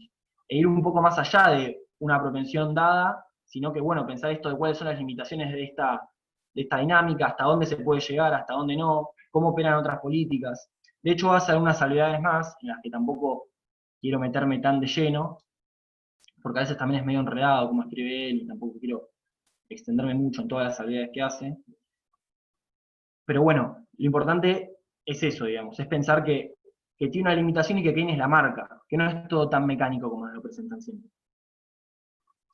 Entonces, bueno, haciendo como una recapitulación de lo que estábamos contando, digamos, Gonzalo empezó hablando de un primer libro, bueno, un prefacio, donde se plantea toda una cara contrapuesta a la teoría clásica. Es decir, una situación donde empíricamente se observa que la forma en la cual nos presentan la realidad desde la teoría convencional no está funcionando, digamos, no es aplicable, no se puede solucionar los problemas existentes en ese momento. Entonces lo que se hace es, bueno, se analiza cuáles son los pilares fundamentales del mercado de trabajo. Se pasa después a la demanda efectiva, que es esto que yo les contaba en el capítulo 3, que tiene que ver con que lo que no explica la ocupación o lo que no hace aumentar la ocupación es la desutilidad del trabajo. Es decir, no se puede explicar la ocupación con la desutilidad marginal del trabajo. Eso no nos sirve para nada. Hay que pasar a otras cosas, hay que pensar otra forma, otra dinámica. Y bueno, esto es lo que les presenté un poco yo, digamos, que tiene que ver con el multiplicador, cómo opera, cómo la sociedad se siente, digamos. Keynes también va a hacer un poco de salvedades con respecto a esto de los distintos estadios de la forma esta de enfrentar el problema de la desocupación, y que tiene que ver con sociedades que quizás están en un estado mejor de ocupación o peor. Él las llama sociedades ricas o pobres, y bueno, y compara esto, digamos, como en una sociedad pobre, con un pobre en los términos en los que lo presenta Keynes, con un shock inicial, si se quiere. Él no usa la palabra shock, por lo que vi, pero bueno, con una estimulación inicial a la inversión, se pueden generar grandes fluctuaciones en el volumen de ocupación. Y como esto después va encontrando una limitación. Y después de todo eso, es que aumenta el ahorro. Y a mí esto me parece interesante pensar, porque, digamos, muchas veces nos quieren hacer creer como que es necesario recibir una cierta cantidad de ahorro y ponerse a invertir, digamos. Y que en realidad, o prepararnos para que la sociedad ahorre, acogotar en el mal sentido de la sociedad para que ahorre, y que así es como se va a generar una inversión. Y en realidad acá se ve que, digamos, si uno pudiese pensar este proceso como una dinámica, digamos, como un proceso justamente, y no como algo momentáneo que ajusta y punto, se podría ver, digamos, que en un primer momento se pueden hacer inversiones que luego van a traer ahorros. Entonces eso me parece muy importante remarcarlo, y bueno, después pensar esta idea última que tiene que ver con que Keynes sienta las bases para pensar una curva de la propensión marginal a consumir. Y que, digamos, muchas veces cuando se ven ciertas críticas a estos modelos, se les hacen dos objeciones fundamentales, y una es que se los piensa como mecánicos, y otra es que al mismo tiempo se los piensa como que las propensiones marginales a consumir están dadas, y como que las distintas políticas que pueda haber en el medio, o los distintos shocks que vayan afectando en cada periodo, no modifican la propensión marginal a consumir. Bueno, la realidad es que yo me siento a leer la teoría general y no encuentro esa forma, o no lo interpreto así. Y me parece que es algo muy interesante a rever, porque a mí por lo menos me hicieron creer eso durante bastantes años en la facultad. Digamos, incluso cuando ves epistemología, cuando ves ciertas críticas al keynesianismo, y bueno, cuando ves los desarrollos teóricos de los últimos 30 años, digamos. Acá me parece que Jonas Fabián está levantando la mano.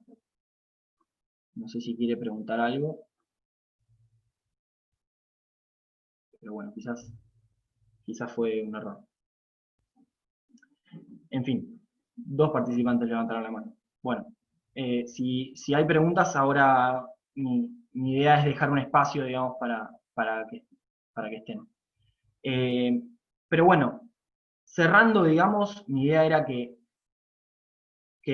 esta idea con la que culminó la explicación de Gonzalo y que termina en el capítulo 3, que si bien no la nombró, se desprendía de lo que él estaba explicando, que es el principio de la demanda efectiva, de no pensar a la ocupación como la desutilidad marginal del trabajo,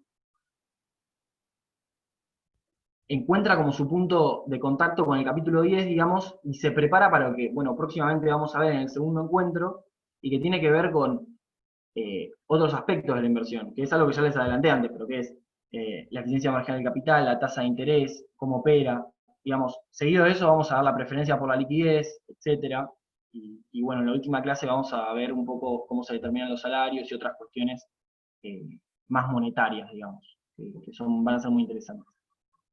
Bueno, veo que acá 3 participantes levantaron la mano, no sé si quieren hacer preguntas. ¿Pueden, ¿Pueden desconectar el micrófono?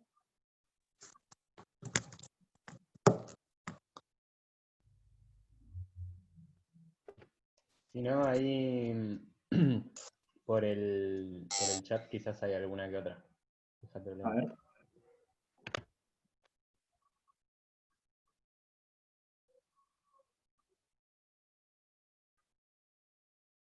¿Hay alguna que no se escucha? ¿Sí? ¿Puedo? Sí, obvio. Ahora. Ah, bueno, no. No sé, yo hice una pregunta y la voy a repetir acá porque la hice a Nicolás sin querer. Si se puede explicar otra vez lo de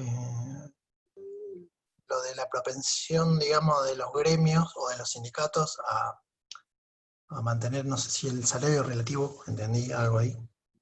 Y otra vez me gustaría ver lo del salario marginal, esa partecita, digamos, el concepto, para tenerlo. Esas dos cosas. Perfecto, perfecto. ¿Quieren dejar además alguna otra pregunta? Así respondemos todo. O bueno, algunas, aunque sea. ¿Qué tal? ¿Sí me escuchan? Sí. Te quería consultar, ¿qué se entiende por cuando hace el ingreso y el consumo, la inversión en términos, en unidades de salario? Digamos, si se está pensando en un salario determinado digamos, ¿cómo funciona eso como unidad de medida?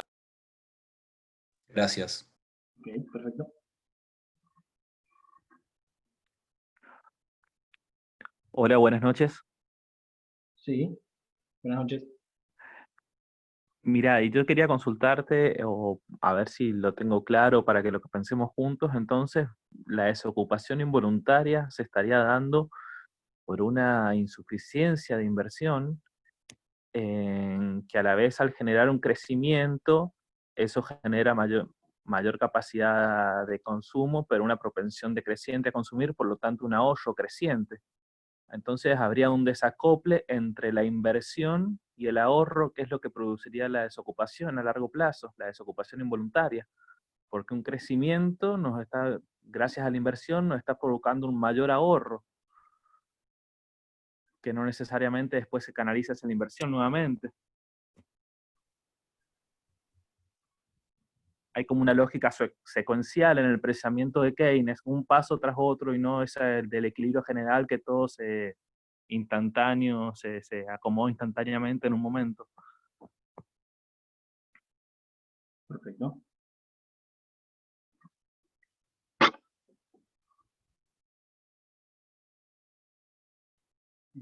¿Alguien más quiere hablar?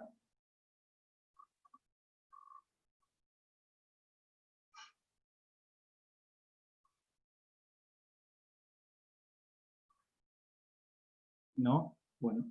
¿Querés, Gonza, desconectar vos el micro? Dale. Si te parece, arranco con Sí, lo arranca vos. primero. Dale.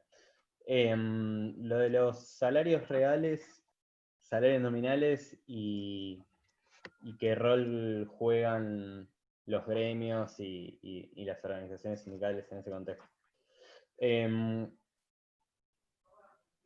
hay varias cosas. Por un lado, Keynes lo que dice es que los trabajadores o sea, la conclusión a la que arriba es que no pueden determinar el salario real. Eso es como muy fuerte. Y es lo que decía que es la principal crítica a la curva de oferta de trabajo de la teoría clásica. Entonces, frente a eso lo que dice es, cada vez, si el salario real es salario y precios, esas dos relaciones, cada vez que suban los precios, no van a poder hacer una pelea a los trabajadores para mantener ese salario real vigente. Entonces, lo que sí hacen y lo que sí miran es el salario nominal. Entonces, las luchas que se dan en torno al salario nominal. Pero obviamente la inflación juega un rol importante, porque eso, digamos, como en Argentina bastante claro. Entonces lo que dice es que tampoco ahonda mucho, son 4 o 5 líneas en el capítulo 2, después más adelante cuando veamos el capítulo 19, seguramente comprendamos mejor el esquema general que propone Keynes para la determinación de los salarios reales, pero sí lo que dice en el capítulo 2 es esto, de que los trabajadores necesitan asegurarse, aunque sea en la distribución general de salarios, mantener su posición relativa con respecto al resto. Cada grupo necesita mantener su posición relativa con respecto a los otros grupos. Entonces, por eso se da una lucha por los salarios nominales, que determinan los salarios nominales la posición relativa de los salarios reales. La realidad es que no ahondan mucho, insisto, no es que te da una explicación muy detallada de por qué quieren defender su posición relativa, en el capítulo 2 al menos. Después seguramente cuando sigamos avanzando con el curso se va a profundizar bastante mejor la idea general. No sé si alguno quiere... ¿Qué es eso? ¿Qué sería la posición relativa? ¿Me explicás de eso? Perdón.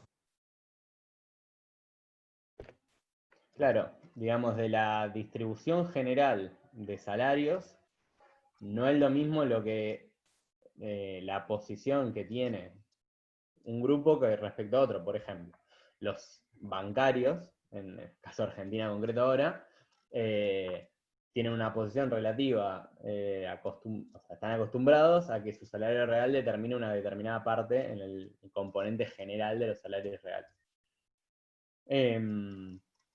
Los trabajadores de la economía popular juegan otro rol. Entonces cada grupo pelea en función de la posición que tiene. Eso es un poco lo que dice Keynes, insisto, de cuánto están acostumbrados a aportar en el proceso más general. Yo por lo menos leyéndolo lo entiendo un poco así. Son 3 renglones, yo entiendo que, insisto, viendo el capítulo 19 vamos a poder comprender mejor toda la idea general, que en esos 2 renglones donde solamente el aporte de Keynes en ese párrafo es: necesitamos discutir la idea de que los trabajadores determinan el salario real. No lo determinan, y después a su vez agrega, además de no determinarlo, los salarios luchan por salarios nominales, y que los salarios nominales y los salarios reales no siempre van en una relación directa. No es que cuando aumentan los salarios nominales aumentan los salarios reales, sino que hay una relación muchas veces hasta inversa. Cuando suben los salarios nominales, los salarios reales caen o viceversa. Eso. No sé, Vlad, si querés agregar algo. Sí, no, o sea, un poco lo que contaba Gonza con respecto a eso es que una cosa es pensar, digamos, cuál es la capacidad de compra que tiene tu salario, cuál es tu salario real, y otra es cuál es tu posición como asalariado o asalariada frente al resto. Y que, bueno, un poco lo que Keynes marca ahí es que la puja estaría ahí, digamos, por mantener esa relación relativa, y no tanto por el salario real, porque justamente eso es lo que no pueden determinar. No pueden determinar cuántos bienes van a comprar. Pueden determinar si, a través de la lucha, digamos, y de la organización colectiva, la posición que tienen dentro del grupo de los trabajadores y trabajadoras. Después, bueno, a mí me habían preguntado como de qué forma operan las unidades de salario, o a qué se refiere Keynes en ese sentido. Nada, o sea, la idea es pensar un poco a las variables que están acá incluidas, como que están medidas en torno al salario, como que están medidas en torno a la capacidad de compra. Recuerden, digamos, que esto es un tratado sobre la ocupación, digamos. El interés y el dinero todavía no aparecieron tanto, de hecho casi no aparecieron, lo hice aparecer al interés con una salvedad respecto a la política monetaria, en la dinámica del multiplicador, pero la ocupación juega un rol fundamental. Entonces, medir a las variables en unidades de salario implica eso, digamos, en ver cómo están en relación a los salarios de la sociedad. Y después, bueno, respecto a la dinámica que me habían preguntado del multiplicador, sí, la idea, insisto, digamos, la forma en la que yo interpreto a Keynes es esto, pensar que la inversión, o estimular la inversión, a través de un aumento en el volumen de ocupaciones que nos va a traer una mejor posición en términos de ahorro. Y no es que incentivando solo el ahorro, intentando solamente que la gente ahorre, es que vamos a estar mejor parados en un sendero para el crecimiento. En ese sentido, digamos, Keynes intenta aportar exactamente eso. El ahorro viene después, digamos. Se puede generar una inversión sin un previo ahorro. Después mejorarán las condiciones de ahorro en nuestra sociedad. Y bueno, algo que me había olvidado de comentar antes, porque me quedé en la filmina anterior, es sobre todo, digamos, esto que está acá en el medio, no sé si verán mi mouse, que bueno, es un poco largo, pero igual lo quiero leer, y que es, digamos, con lo que culmina el capítulo 10, y que era esto que yo les contaba de la limitación, de esta dinámica para la desocupación, etc. Y dice, tenemos que aceptarlos, y habla como de los trabajadores y trabajadoras desempleados, como resultado inevitable de aplicar la conducta del Estado, a la conducta del Estado las máximas que fueron proyectadas más bien para enriquecer a un individuo, capacitándolo para acumular derechos a satisfacciones que no intentan hacer efectivos en un momento determinado. O sea, bueno, a mí me interesaba marcar esta parte porque me parece como una crítica hasta un poco más sistémica, digamos, que puntual a una dinámica de cómo funciona determinada economía o cómo es el andamiaje teórico. Me parece como una crítica más profunda y me sorprendió, digamos, me sorprendió que esa sea la forma en la que termina el capítulo 10. Veo acá que levantaron 2 manos también, no sé si se quieren desmutear y decir algo.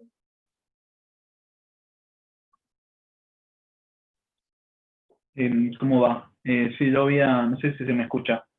Sí, se escucha. Perfecto. Sí, había levantado la mano más temprano, pero no quería terminar de responder lo que habían en las preguntas principales. A mí la cuestión que me queda ahí es, no pude, entré tarde igual a la charla, estuvieron muy buenas las exposiciones, muy esquemáticas, estuvieron trabajando en textos, eso está buenísimo.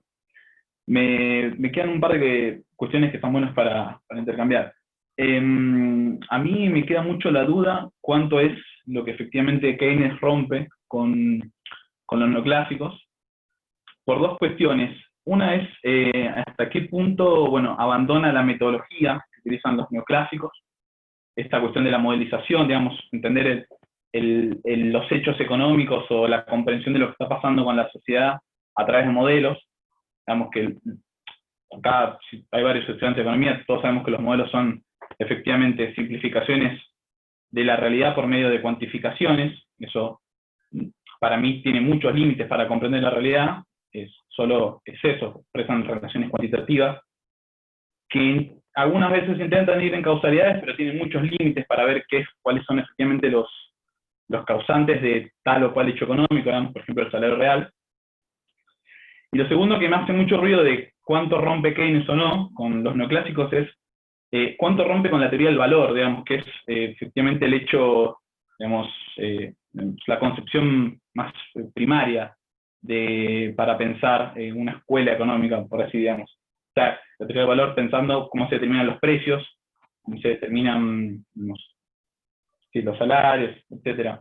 Y ahí me parece que hay una cosa que muestra que Keynes está, en mi gusto, bueno, a mi criterio, mejor dicho, muy atado, digamos, con los neoclásicos, que es en el prefacio, él menciona, bueno, algo así como, no me acuerdo la frase ahora, pero me dice algo así como, bueno, los neoclásicos explican bien, pero explican solo para un caso particular, que es el del equilibrio, un tal caso de equilibrio, que ese no se cumple. Entonces, yo voy a escribir algo más general, que va a explicar mucho mejor un montón de casos, pero el caso de los neoclásicos es como un caso particular que se cumple con determinadas condiciones. No sé, cuando no puedo acordar ahora, con un nivel de inversión determinado, etc. Entonces es como que ahí Keynes, y esto también amerita una reflexión un poco más grande, más amplia, digamos, a pensar la historia del pensamiento económico, aunque Keynes así, digamos, permite avalar, por decirlo así, o dejar viva la teoría neoclásica a un reducto, a un caso particular, el cual va a terminar siendo la microeconomía, y después todos los desarrollos que aparecen con Keynes y sus modelos posteriores van a entrar dentro de lo que es la macro, digamos, el modelo SLM, el modelo de oferta agregada, demanda agregada, etc. No sé cómo lo ven ustedes. Sí, bueno, no sé, Gonza, tomo la palabra si querés, después te dejo. Si es algo. Digamos, me parece muy buena la intervención. En primer lugar, digamos, yo creo que Keynes como que hace una crítica a la teoría. No sé si es tanto una crítica epistemológica, digamos. No sé si abandona la forma de construir modelos que tienen los neoclásicos. Digamos, él piensa otros modelos, pero no es que discute la modelización en sí misma. Y en ese sentido, digamos, creo que también como que la época lo empuja un poco a dejar viva, entre comillas, la teoría neoclásica. Si bien, digamos, en algún punto yo siento que está un poco presente la idea a lo largo de la exposición de que esa situación particular es tan extrema que es hasta un poco imposible, digamos, porque la dinámica de aumentar el empleo encuentra una limitación antes de llegar a ese caso tan extremo.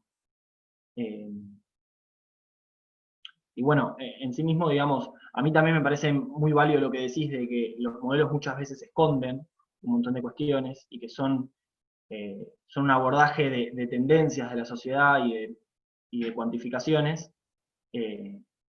Pero bueno, nada, en ese sentido Keynes no discute eso. Keynes lo que está discutiendo es otra cosa, digamos. Está discutiendo el mercado de trabajo neoclásico, está creando uno nuevo si se quiere, y está discutiendo cómo es la dinámica para incentivar al acrecentamiento del volumen de ocupación en ese mercado. Nada, no sé si quieren decir más cosas, cualquiera. No, para mí todos ese tipo de debates son muy interesantes. Creo que está bueno para cuando termine un poco el curso y tengamos todos y todas más herramientas para ver el esquema más general, cuando cerremos más la teoría general, dar lugar un poco a esos debates más de fondo, ¿no? De qué rol termina cumpliendo la teoría general más en su conjunto.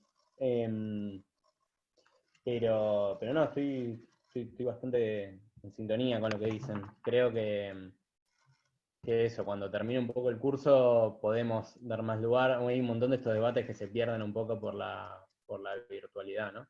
Lamentablemente. Pero eso, no quiero agregar mucho más. Nada, si les parece, podemos ir cerrando, si no hay mucho más. No quiero cortar nada igual. Yo opino igual, hay algún que otro participante que levantó la mano, digamos. Si quieren, quedan algunos minutos. O sea, pueden... ¿Qué tal? Buenas noches, yo había levantado la mano.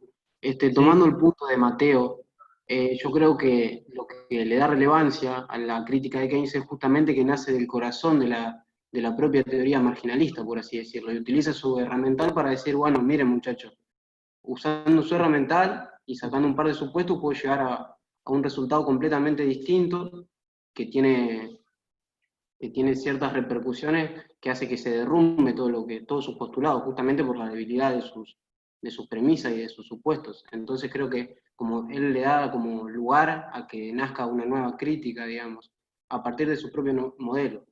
Porque es cierto que quizás no rompe con muchas cosas, pero sí da pie como para que se empiecen a discutir. Ese pequeño comentario nomás. Creo que alguien más levantó la mano, pero no sé si Guillermo, digamos, que nada, forma parte de esto y fue uno de los Sí, propulsores. yo voy a decir algunas cosas. No sé si Mateo fue el que... Puede ser, Vos sí. interviniste, o Javier, ¿no? Porque yo le quiero contestar a alguien y no sé bien a quién formuló eso. A la formalización de Keynes. Y formalización y otras cosas que me parecen importantes. Yo creo que Keynes formaliza poco. La impresión que yo tengo es que formaliza poco, incluso si uno lee, bueno, en términos actuales la teoría general no parece un libro de economía. Los libros de economía están llenos de matemáticas y de gráficas. Creo que él hace un esfuerzo. Coincido también en eso discrepo, ¿no? Pero sí coincido en que Keynes él maneja el aparato neoclásico, va haciendo críticas, rechaza, por ejemplo, el primer postulado, pero lo enuncia. Yo ahí sí, y creo que fue Mateo el que dijo que hay una vinculación, sale de ahí, Keynes sale de ahí, todos sus escritos posteriores están imbuidos de la concepción neoclásica. Ahora, en Keynes hay una cosa muy importante, porque él dice que no hay pleno empleo, no hay tendencia a la autorregulación en el mercado. Y eso es lo que él, en ese punto él se opone al resto de lo que él llama los economistas clásicos. Incluso él dice, acá hay un tajo entre ustedes y yo. Y ese tajo es la ley de C. Yo no me la creo, dice. No hay tendencias autorregulatorias al equilibrio, sino que tiene que haber intervención estatal para poder empujar la economía al pleno empleo. Pero sí, coincido con uno de los puntos que se expresaron. Creo que en Keynes hay su teoría del valor me parece una teoría del valor. Hay opiniones encontradas, ¿no? Pero yo lo veo neoclásico, lo veo marsaliano en ese punto de vista, pero para nada invalida su ruptura con la tradición ortodoxa y sobre todo postular que no puede haber pleno empleo, ¿no? Por la acción de las fuerzas de mercado. Nada más que eso.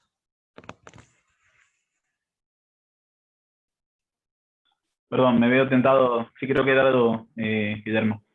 Me veo tentado a preguntar de nuevo porque hay cosas que no me acuerdo, la verdad. El texto yo la verdad lo leí hace mucho. ¿El de El quién? capítulo 2, el texto, digo que el texto lo leí hace mucho y no recuerdo, o sea, efectivamente el capítulo 2 es una crítica a la curva de oferta del mercado de trabajo, pero no hay una crítica a la curva de la demanda, ¿no? Esto lo pregunto, porque no lo recuerdo. Sí, eso ahí lo dijo a Gonzalo. Lo dijo a Gonzalo, que No, expuso. sí. Ah, perdón. Te dijo que hables, Gonzalo. Ah, perdón. Tengo mal retorno. Me suena mal el... No, sí, efectivamente eso. Él centra su crítica es un poco lo que dijiste, no quiero repetir, pero en la oferta de trabajo. Por esos supuestos que vimos hace un rato. Quizás justo entraste después, pero... Claro, pero no en la demanda, digamos. Claro, la demanda la deja impolute, en algún punto, la deja tranca, sin discutirla mucho, en algún punto. El problema se centra en la oferta, sí.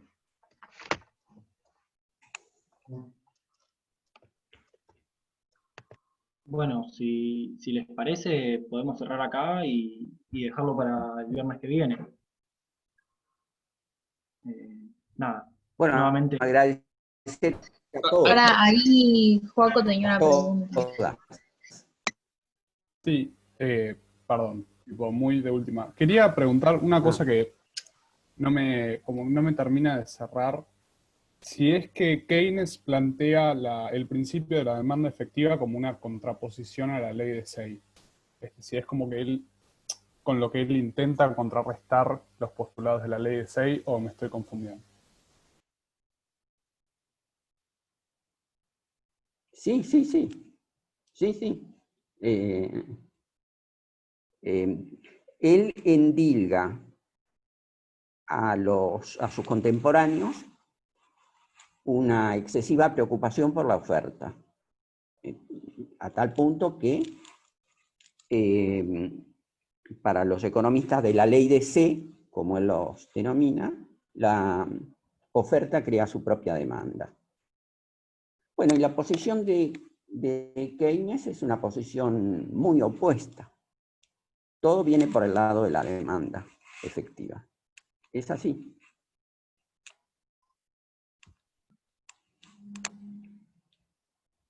Bueno, nada, quería agradecerles nuevamente. La verdad que somos un montón de personas, así que muchas gracias por participar. Y bueno, el viernes que viene nos encontramos a la misma hora. Van a exponer Guillermo y Gonzalo. Y vamos a ver los capítulos 11, 12 y 14. Así que bueno, no tengo nada más que decir que gracias. No, muy bueno. Gracias. Hasta luego. Gracias. Nos vemos. Chao. ¿No? Una gran actividad. Bueno. Chao. Che, Vladimiro, vos dijiste Gonzalo y yo, ¿exponemos? La vez que viene sí exponen vos y Gonzalo. Ah,